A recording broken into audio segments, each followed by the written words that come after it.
बांग्लादेश में 2 साल में दूसरी बार नई सरकार चुनने की तैयारी हो रही है। बांग्लादेश में 12 फरवरी को चुनाव होने हैं। बांग्लादेश एक ऐसे चुनाव की ओर बढ़ रहा है जैसा देश ने बीते कई सालों में नहीं देखा। कई दशकों से यह पहली बार है कि बांग्लादेश की दो प्रमुख राजनीतिक हस्तियां शेख हसीना और खालिदा जिया दोनों ही इस चुनाव का हिस्सा नहीं होंगी।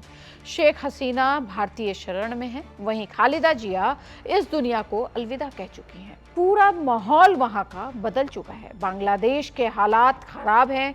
राजनीतिक अस्थिरता, बढ़ती बेरोजगारी, आरक्षण के कारण साल 2024 में छात्रों के नेतृत्व में हुए विद्रोह ने बांग्लादेश में शेख हसीना की आवामी लीग सरकार को गिरा दिया था। उसके बाद काफी विद्रोह भी हुआ था। इसके बाद 12 फरवरी को करीब 13 करोड़ लोग पहली बार राष्ट्रीय चुनाव में वोट देने जा रहे हैं। यह चुनाव न सिर्फ बांग्लादेश के लिए महत्वपूर्ण है बल्कि दक्षिण एशिया के लिए भी उतना ही महत्वपूर्ण है। भारत के लिए तो ये बहुत अहम माना जा रहा है। इन चुनावों के नतीजों पर देश के ट्रेड रिलेशंस और राजनयिक रिश्ते भी निर्भर कर सकते हैं। चुनाव में इस बात की भी परीक्षा होगी कि सालों की राजनीतिक उथल-पुथल और अस्थिरता से जूझ रहे देश में लोकतंत्र की बहाली संभव है या नहीं।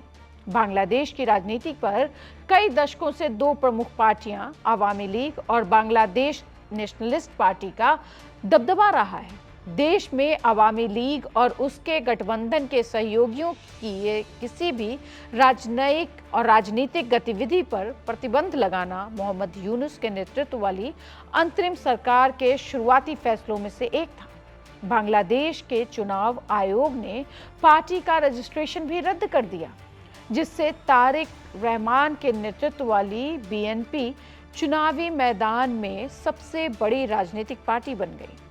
वहीं अवामी लीग के हटने से जो जगह बनी है वह जगह जमात ए इस्लामी ने ली, जो एक इस्लामी पार्टी है जिसे लंबे समय से चुनाव राजनीति से बाहर रखा गया है। इन चुनावों में छात्र नेताओं की युवाओं पर केंद्रित नई party nationalist citizen party NCP ने भी जमात के साथ गठबंधन किया है। चुनावों में कुछ और छोटी पार्टियां भी हैं, लेकिन असली मुकाबला बीएनपी और जमात इस्लामी के बीच होना है और इसका असर सीधा भारत पे पड़ेगा। आप इसको समझ रहे होंगे, हमने पहले भी कई वीडियो इस पे बनाए हैं। देश में बढ़ती महंगाई, नौकरियां, भ्रष्टाचार, कानून व्यवस्था जैसी रोजमर्रा की चिंताएं जो हैं वो हावी हैं, लेकिन बड़ा सवाल यह है कि क्या नई सरकार राजनीतिक सुधार और लोकतांत्रिक प्रक्रिया सुनिश्चित कर पाएगी।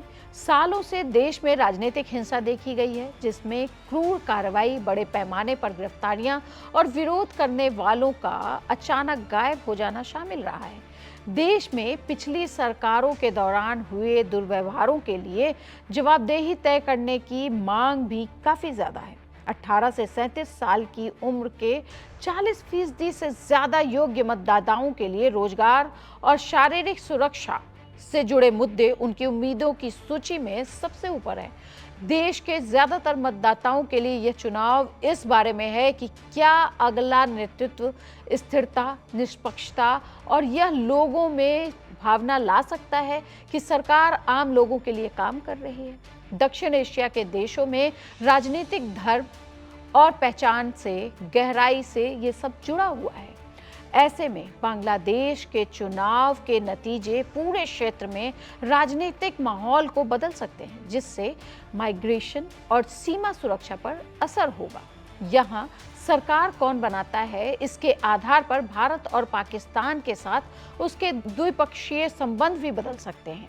जब से शेख हसीना सत्ता से हटकर भारत में रह रही हैं, तब से भारत के साथ बांग्लादेश के संबंध तनावपूर्ण बने हुए हैं।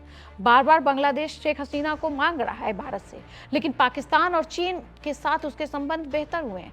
साल 1971 में पाकिस्तान से अलग होकर बांग्लादेश एक नया देश बना था।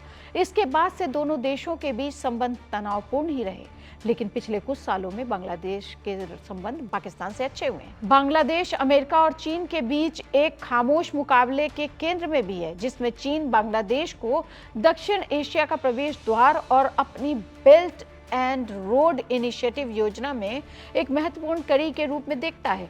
दक्षिण एशिया की दूसरी सबसे बड़ी अर्थव्यवस्था होने के नाते बांग्लादेश की स्थिरता दक्षिण एशिया की कूटनीतिक तस्वीर को के लिए भी महत्वपूर्ण रूप से इम्पॉर्टेंट है और उसमें आकार भी दे सकती है।